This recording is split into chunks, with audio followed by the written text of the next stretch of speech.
everybody. Welcome to the third episode of Beyond the Pitch. I'm your host and vice chairman of Crawley Town Football Club, Ben Levin. I'm joined by our pitchman, heads groundsman, keeper of the grass, Ben Harwood. Hi. Welcome to the pod. Thank you for having me. Yeah, thrilled to have you. The idea of this podcast is to talk about people who make the club go behind the scenes. You're clearly one of those key people. Could you just tell us how you got into your field and what you sort of do for the club? Wow. So my dad was stadium manager at Brighton and Hove Albion when it was the Golston ground, and he ended up taking on the pitch. So I was going to work with him, school holidays and things like that, and that's how I got into it that way. It's a bit of an interest to me. And then where did I go from there? So I worked for a company. Basically, Dad stepped away from being groundsman. They got a contractor in called Sports Turf. So I ended up, when I left school, I started working for them, but they didn't want to put me through my qualifications. So I went and got a job at Worthing Golf Club as a bunker boy, just bunker raking and edging bunkers. So you went from sand and then now you're coming back to grass. And that's why I came here, because there was loads of sand used to be on here apparently, but not anymore. So touch wood. So then I'd done my qualifications there, my MVQs and stuff, and got a full-time job. And then I became head groundsman here. I can't remember what year it was, but when we won the Blue Square Premier, Steve Evans was manager. So I became head groundsman at the end of that season. And then I was here for a year. I had a little bit of a disagreement with Steve, and I left before the end of that season. And then he went on to Rotherham. I went to New Zealand and done 6 months on a golf course out there. And then they're supposed to have some of the prettiest golf courses in the world in New Zealand. I only worked on one, so that was nice to do that for 6 months. And then I had a phone call while I was out there from Bruce Talbot, who used to be here.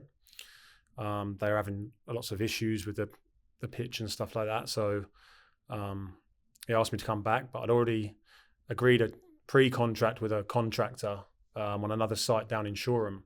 So I said, look, I've already agreed to do that.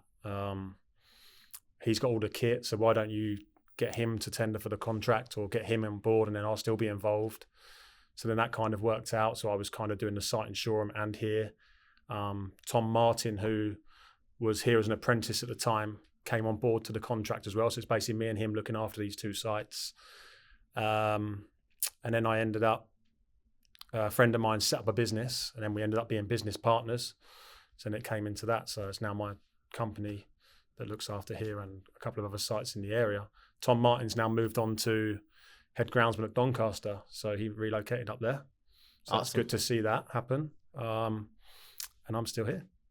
So the qualification process, I mean, I look at the pitch and it looks great. What do you have to learn to get into this? I mean, it seems like it's so complicated. So there is qualifications. You can learn different things like spraying certificates and knowledge, but I think that the most knowledge I've ever learned is working with different groundsmen, greenkeepers, doing the job. I think sitting in a classroom, you're not going to learn doing it. You'll learn bits, but you've got to learn on the job, and different environments, different structures, different sports, different grasses. I'm not going to go in and bore the whole thing, but I think learning on the job is the key to learning to be a decent head ground, and never stop learning and listening. What are the things that you picked up along the way? Is it about how to cut differently, about how to fertilize differently? So it's just different sports. So you can have like a summer sport of croquet bowls, which is a shorter type of finer grass. You cut it shorter for speed, and then a winter sport like football, you'd have a longer length of grass, different type of grass, and just different environments, different types of grasses, different heights of cut, different speed, what different things you want basically, and what the player wants for each sport. But yeah. Different species of grass as well. Yeah, different types of grass, fescues, rise, bents. Like your golf greens will be bents, fescues, but there's a lot of rise coming into golf greens now, like a fine leaf rye in the last few years. So golf greens, because it's a more hard wearing grass, is rye, rather than your fescue and bent are more fine and damaging. So yeah, all different types. And what do we have out here at the Broadfield? Perennial ryegrass. Purely, we get a bit of poa come in the end of the season when there's bare areas. Poa will come in, and your meadowgrass, which you don't want, but it becomes your best friend for the rest of the season just to cover areas. But it's very shallow rooted, so it kicks out easier. So do you go out and buy seed, actual grass seed, and replant the pitch? In the summer? Yeah. Yes, in the summer, the whole top comes off. If budget allows, sometimes you can just scarify and work with what's there. But in an ideal world, it comes off because you get rid of all your annual meadowgrass, vegetation, start again, seed it. And then after seeding, if the weather's right, and obviously we've got an irrigation system here, so you normally cut in within 10 to 14 days of seeding. So every year it's basically a new pitch in a lot of ways. A new top. Yeah, new top. I'd love for the whole pitch to be new. It hasn't, as much as people believe that it is, it hasn't been changed since the start of the stadium. It's had the top done, but it's still, we have problems a few problems with drainage. We rely on secondary drainage, which is sandbanding. The pitch isn't purely sand. In an ideal world, yes, but with that becomes more fertilizer, more water. So there's pros and cons to both. We manage what we've got here well, I believe. So yeah. So can we start sort of at the bottom? How is a pitch built? What are the different components that go in, and what do we have out here? So out here you've got right down at the bottom is clay. Crawley's based on clay, the whole of Crawley area. That's why I've said about training grounds. It's going to need investment wherever we go eventually. And then you've got it's mainly clay, but we've got like a root zone top. So it's like a sand and soil. And then you've got the drainage pipes every 4 meters apart, which going from north to south. And then the root zone top, and then sandbanding, which is primarily what we rely on. So every half a metre, there's a sandband. We've got 2 lots in there now, actually. You would have seen them at the beginning of the season. So the first lot we had went from touchline to touchline. But what you try and do is create a waffle system so you keep them all working. So we went across those ones. So it was a bit difficult when they dry out. You could see them like pre-season Crystal Palace game. But that was intentional to dry them out because we want the roots to go and find the water that time of year to go down. So we do stress the plant out a little bit to encourage it to go down. So when we're going into the winter months now, hopefully we're nice and anchored for it not to kick out. But we may lose stability through the winter again, but I think we're in a pretty good place. When you talk about stability, you mean how hard the roots are actually embedded? How deep the roots are, the root mass, the fine root hairs you have. We're in so our roots are down to 120 mil now. When the temperatures drop, which could be any time soon, they will come up a little bit. But we're hoping that they hold in there, and the pitch is performing really well at the moment. I'm really pleased, considering we're the only non-totally reinforced pitch in League One, and the only one that's not hybrid in the WSL. So we work with what we've got, and we do the best we can. How do you measure how far down the roots are going, and so you can is take that a core out consistent across the entire pitch? Yeah, pretty much. It'd be deeper on the sandbands. It will go into that further because it's sand, but obviously if it hits the clay, there's like a clay layer, so it will stop. So we have to keep spiking and putting holes in there for it to fill down. But it is pretty consistent across the board. Obviously the west stand is quite shaded, so the grow lights, it's been difficult to get them on. They need to come on now, really, but we've had, I think, Tuesday, Saturday for the last 3 or 4 weeks. It's been a really busy schedule. So by the time we've prepped and then repaired after a game, maybe put a recovery spray down, we haven't got time to get any benefit from the lights. So hopefully we get through Saturday. We've got a 10-day break to the Lincoln game. So hopefully we get that repaired, get some spiking done, some aeration, and get the lights on.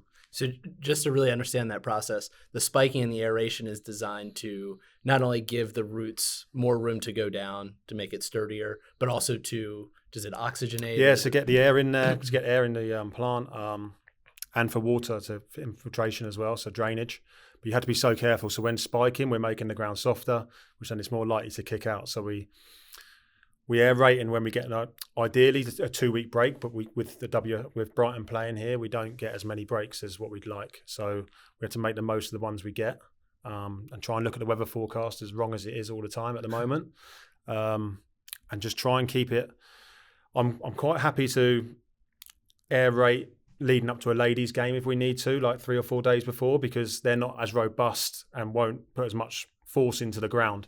So you won't get it kicking out, whereby men are straight in and it's, they're more likely to divot. So. And do women wear soft ground studs as well? As far as I'm aware, I was going to say about the other night, I need to speak to the kit man actually, even though it's not me anymore, just seeing what a couple of the boys are wearing, because they seem to be slipping.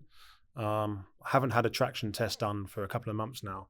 So it might be a little bit of matting or 9 times out of 10, I'll be honest, obviously being involved last year, the boys seem to want to wear mouldeds all the time. Like they would have asked me last year, what do you think? And if there's a lot of grass on the pitch, then I'd be wearing studs. Because you want a lot of grass meaning height, or just not a lot of just grass coverage. So you just want that stud contact. But the boys they prefer wearing mouldeds. So, and that obviously doesn't grip the ground as much. So they start slipping. And a few of the boys slipped the other night. So I was going to speak to George, the new kit man, and see what they were wearing, or just speak to the boys when I see them. Would you do anything differently if you knew that our guys were wearing only moldeds or our guys would prefer wearing soft grounds? Look, it's all personal preferences. They got to play with what they feel right in. I may mention it to the manager. Obviously, I had a good relationship with Scott last year. Didn't have too much to talk about boots, but obviously I was close to the boys, so a few of them would talk to me and say, "What do you think?" And I'd give them advice, and they'd probably go opposite anyway. But if you have to, and then sometimes you go, well, "You're wearing moldeds out there. Why are you wearing moldeds?" And they just feel better in them, but then they slip, and you go, well, "What are you doing that for?" But, so back to the question about how we repair and maintain. You talked about the grow lights, yeah, which are those lovely things out by the fan zone that you are not supposed to be sitting on pre-match. How do you use that, and are they just to basically mimic the sun when it's not there? It's basically to mimic the sun, keep soil temperatures up, keep the plant moving. Obviously, we've got 2 smaller ones, so we can do smaller areas. So mainly the west side in the shady areas. Goal mouths, I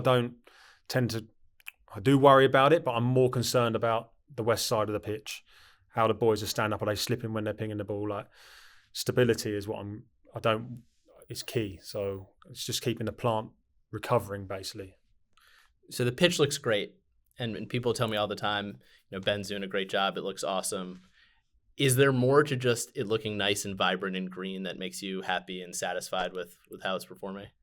I used to really look at how it looks and stuff, and that is key aesthetically to when people come in and go, "Oh, the pitch looks really nice," but I sit there and I look at how it plays.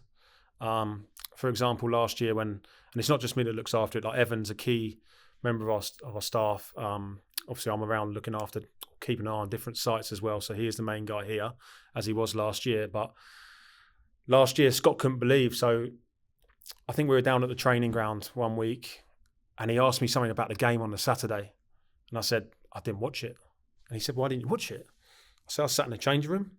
He said, "Why?" I said, "Because it's kicking out." I said, "I don't like it." He said, "It really affects you that much?" I said, "Yeah. It has to perform well." And it's going back to realising actually what you're working with. And you look at all these Premier League pitches, and this isn't the feel sorry for me or whatever, but we are slightly behind the times in terms of pitch. Maybe it's because we don't own the stadium, I don't know. But we need to move on. I take it a little bit of a compliment that it hasn't been done because of the way we look after it. We were due to have it done in the summer. There was a plan we all worked on with a certain club. And unfortunately, whether it's because of the playoffs and maybe not to get on the pitch quick enough, that didn't happen. So we've got another year of what we've been working with for a few years now. But eventually it's going to have to go to either fibre sand, which is a fibre reinforced root zone, or a fully stitched pitch. And we have got the goal mouth stitch. Fortunately, WAGMI found the budget to be able to do that this year, which is we're thankful for. And a little bit of in front of the dugouts has been done. So that's footing reinforced and the goal mouths are reinforced, but the majority of the pitch isn't. Can you just talk about what that means to be reinforced and stitched and how the industry looks at those things? I feel obviously, if Brighton were to leave and we've got to maintain something, so I'm guessing budgets may come down a little bit. I think fibre sand would be the next best thing for us. Can you just explain what they are? Yeah, so fibre sand is it's a root zone with little fibres in the sand. So the root will go down and hold on to those fibres. So you will still lose grass coverage, but the soil would be more sturdy. So the boys won't lose their footing or it won't come from under them. For example, Bradford last year, everyone was slating it, weren't they? And we went there and it was completely bare, but it played okay. Like the boys it played all right. There wasn't big chunks coming out of it. So that just gives you that firmness of the root zone. A fully stitched pitch is artificial fibres, which are sewn in about 9 inches deep, and the roots intertwine onto that. So you'll still lose grass coverage. You'll be left with little green fibres. Again, they won't kick out, which is the majority of the Premier League. And we have some of the stitching in some places. Yeah, so from the goalposts out to the penalty spot, each end has been redone this year.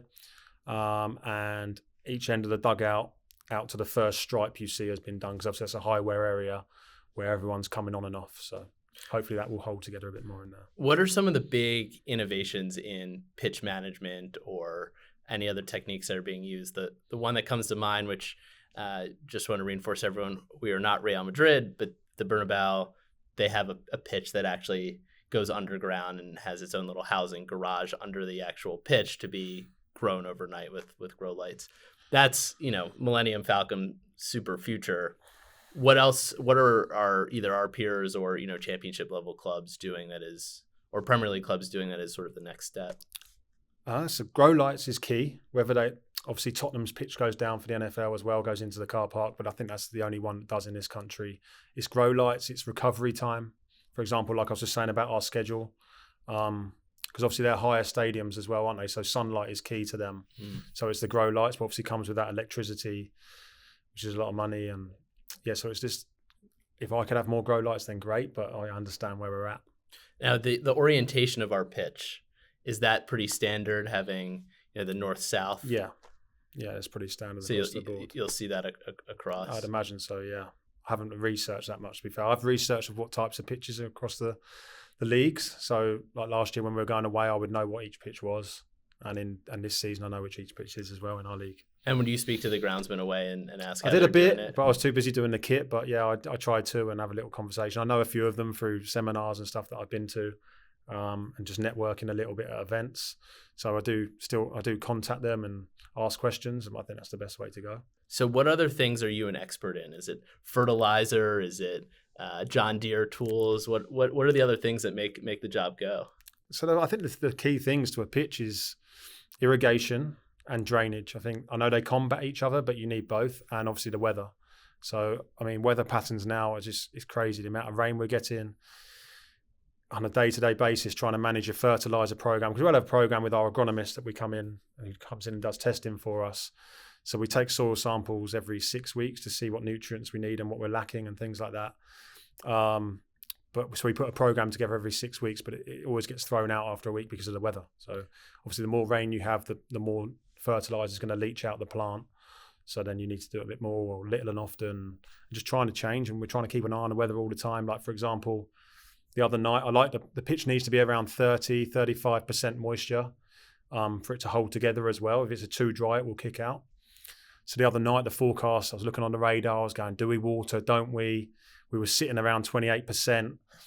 So I put the water on, then it started chucking down. And you're talking Tuesday night? Tuesday night. And then ended up raining a lot. So it did. So I knew it was coming, but I didn't know what time. So I was like, well, if I put the water on and it comes during the game, we'd be fine. But then people start questioning why you got the water on. So all that goes into the planning of each match day. So for example, I watered in some fertilizer this morning, then it rained again, but that rain wasn't forecast. So it's just it's such a balancing act at the moment. When you say you watered it in, does that mean the fertilizer goes through the watering system? No. So we put it down with a spreader, and it's a granular. So then you just water it into the soil. Got it. So we've done that yesterday, and then we watered it in this morning because we didn't think there was any rain forecast. But then I woke up this morning and it rained, but it's not a problem. So burning question, I'm sure everyone's thinking, what is the weather app that you use that is most helpful? Met Office. So that's the official recommendation. Well, yeah, I'll just check that one, go opposite, and that's normally about right.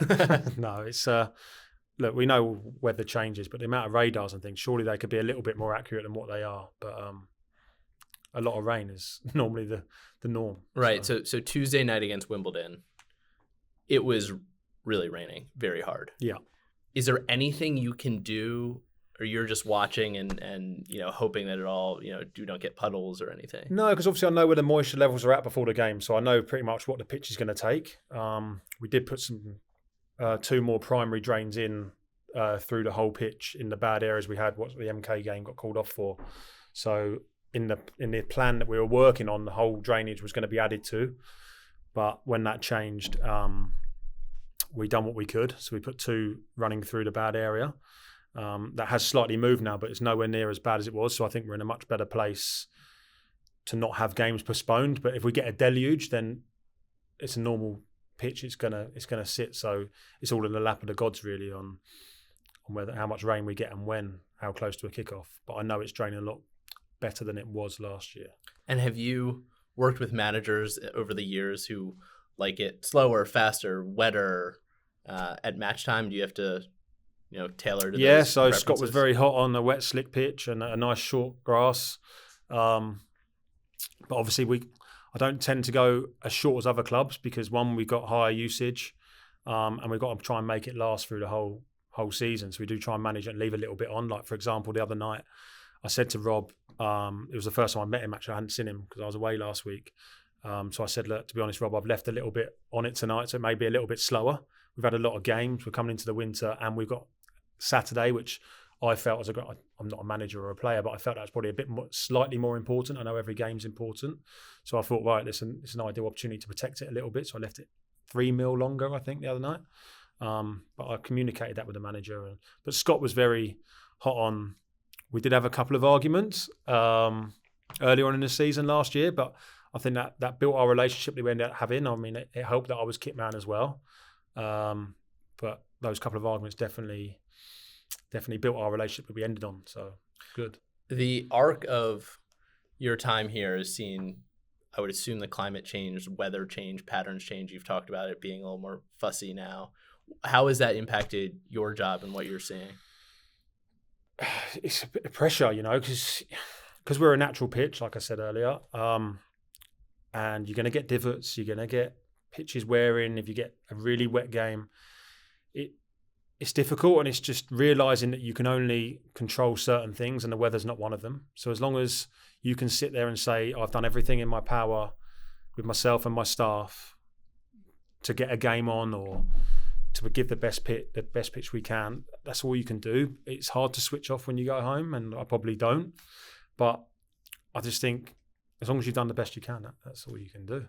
So tell us a little bit more about your staff. You mentioned Evan before. Yeah. Can you tell us how you guys split your responsibilities here, and also who helps you on game day? Yeah, so Evan was fully in control here last year. Obviously, I was still overseeing it when I was from Kitman, but obviously with losing Dad like I did, I decided to take a year out and do the kit because he was Kitman at Brighton as well. Most people will know through my Twitter, but he got to Wembley and lost, and I got to Wembley and won. So that was job done, to be honest. So I kind of knew when I was talking to the players about it through the season quite a lot. Dan Orsi mainly. A few of them didn't know, but Dan did because he'd lost his granddad as well. So we were like, everyone's looking down. And I think the time when it really sank in was when the MK game got called off. And I sat back and I thought, we're going to go up. And then from that day, we all know what happened, and it was fantastic. So, yeah. So you were also kitman last year while overlooking the pitch. 2 of the most important roles at the whole club. What was that experience like being kitman? Tiring, long hours, but I knew what I was signing up for. Apart from being a babysitter, no. Look, the boys were great. We were so fortunate to have a great group, hard-working group. I made them probably work slightly harder than what they wanted to. I didn't feel that some kit man are made to do everything, and as much as I'll work hard and pussyfoot them around them a little bit, I did make them do a bit more than what probably they liked. But I think it was a respect thing in the end, and that's why we got what we got done. So there's a very famous video of you sliding around at Wembley in one of the important changing rooms in the entire country. One of the most important and ceremonial changing rooms. And you may or may not have been wearing clothes celebrating the victory. Yeah. What was that like? It was always joked about amongst the boys. I said I'd do it, and then in the moment, I probably shouldn't have gone as far as I did, but I did it. And probably a lot of you don't know because you wouldn't have seen it on the video. Matt done a great job of cutting it out. But as I was getting unchanged, Harry Maynard was trying to tip champagne on my head. And obviously I haven't got a lot of protection on my head. And he clipped me with a bottle, and I didn't realise he'd actually cut me. So as I'd gone down to slide, I was actually covered in blood and then got up. And then Dr. Joe, I think it was, had to look at it, and I didn't have any stitches. Vaseline covered it. But look, you make decisions in life. It was a one-off. I don't think I'll ever be in that changing room again in that situation. It was a bit of a laugh. Maybe I shouldn't have. Maybe I should have. It's done now. I'm still here to live another day. Part of the legend of our promotion campaign. Yeah, maybe. So what were your highlights of being a kit man and how does that make you think about sort of the whole club and everything that goes into this place? It's a good question. Like, the highlights, obviously getting to Wembley, it was fantastic. The amount of work that a kit man has to do, I was fortunate that I was pretty much just, so I would lay out, I'd pick up the van here in the morning, I'd take it down to Falmar, I'd lay it out, set up the breakfast with PP when he bothered turning up.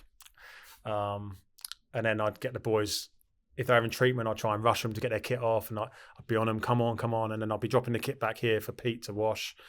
I had to wash occasionally, which is probably a harder bit than what I was doing, because I was having to basically just set up and then watch training, ball collect, etc., etc. So Pete would wash, and then packing for match days, traveling away. I know Marcus used to drive all around the country, and I thought he was mad for doing that, absolutely mad. So as much as I could get on the coach, I would.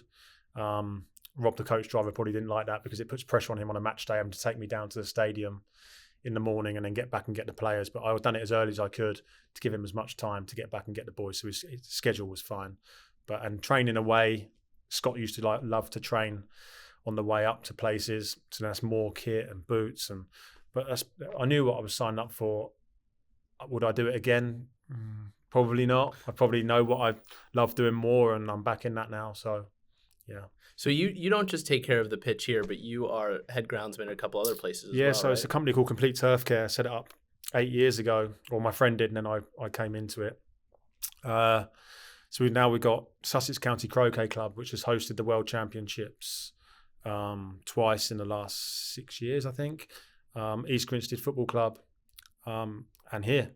It's enough. I've got myself and Evan and a couple of part-timers, match day staff here, Ant and Aaron, come in and do divoting and the goals and nets and stuff, and do a bit after the game with us. We're looking at potentially maybe taking Aaron on as an apprentice, because he's showing a bit more interest than just match days. So that's something that we're looking at. Staff is really hard to come by at the moment. There's a lot of people leaving the industry. Why, I don't know, whether that's weather, and people say, oh, it's great to work outside in the summer. We don't have much of a summer anymore. I'm not going to go into it too much, but there is a definite lack of respect around the industry, I think, of actually what goes into producing a pitch. It's not just cutting grass, and that's not just football pitches, that's croquet, that's bowls, that's golf. So I think people are starting to recognise a bit more, but there is still a little bit of lack of respect there, I feel. What is your favorite part of this job? Is it working on the grass and the lawnmower? Is it painting the sidelines? I think it's the growing period. So when the summer, everyone thinks you go on holiday, but no, as soon as we can get that pitch up, we're up. And as much as it's pressure, and I'll be moaning around the club, can we get renovations done? What's the weather doing? When's the first friendly? Which is normally, as much as I ask for 10 weeks, I normally get 6. So how about 8 next year? 8 would be nice. Yeah, it'd be nice. But I think it's the growing in period, seeing that develop in the 10, 14 days. People say it's really sad, and then nurturing that. It's like a baby. So you get it to a point, and then everyone turns up on the first game. And actually, the first game is about aesthetics and getting it right to look on top. And then because it's so close, 4 to 6 weeks or whatever we get, kicks out a little bit, and you're like, oh no, and you start beating yourself up. Where are we? But you've still got a couple of months to get those roots down. And I think it's the growing in period. And it's the praise as well. If it looks good, and if you're winning on it as well, it's good. Well, it certainly looks good. We hope to be winning on it soon. Thank you for coming, Ben. No I hope problem. you are everybody's new favorite groundsman around League One. You're certainly mine. And thanks again. Thank you.